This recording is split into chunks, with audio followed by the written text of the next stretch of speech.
एक ऐसे कथावाचक जिनके पास पत्नी के अस्थि विसर्जन तक के पैसे नहीं थे। यह जानकर आश्चर्य होता है कि पूजनीय श्री रामचंद्र जी डोंगरे जी महाराज जैसे भागवताचार्य भी हुए हैं, जो कथा के लिए 1 रुपया भी नहीं लेते थे, मात्र तुलसी पत्र लेते थे।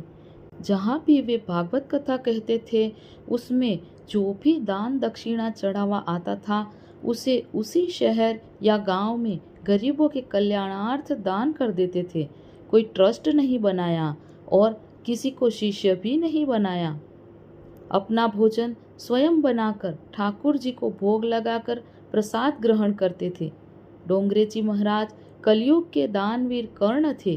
जब डोंगरे जी महाराज की शादी हुई थी, प्रथम रात के समय उन्होंने अपनी धर्म पत्नी से कहा था, देवी, मैं चाहता हूँ कि आप मेरे साथ 108 भागवत कथा का पारायण करें। उसके बाद यदि आपकी इच्छा होगी तो हम गृहस्थ आश्रम में प्रवेश करेंगे। इसके बाद जहाँ जहाँ डोंगरे जी महाराज भागवत कथा करने जाते, उनकी पत्नी भी उनके साथ जाती। 108 भागवत पूर्ण होने में करीब 7 वर्ष बीत गए।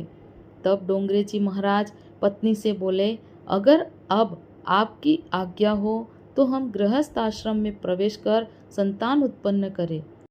इस पर उनकी पत्नी ने कहा, आपके श्रीमुख से 108 भागवत श्रवण करने के बाद मैंने गोपाल को ही अपना पुत्र मान लिया है, इसलिए अब हमें संतान उत्पन्न करने की कोई आवश्यकता नहीं है।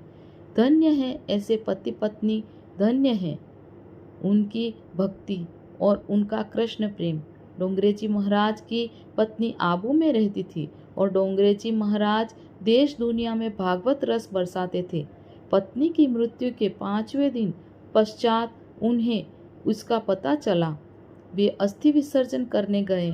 उनके पास अस्थि विसर्जन तक के पैसे नहीं थे। तब उन्होंने सोचा कि पत्नी का मंगलसूत्र और कर्णफूल पड़ा होगा, उसे बेचकर जो मिलेगा उसे अस्थि विसर्जन क्रिया में लगा देंगे। जिन महाराज श्री के इशारे पर लोग कुछ भी करने को तैयार रहते थे, वह महापुरुष कह रहा था कि पत्नी के अस्थि विसर्जन के लिए पैसे नहीं हैं। ऐसे महान विरक्त महात्मा संत श्री के चरणों में कोटि कोटि नमन भी कम है। जय जय श्री राधे।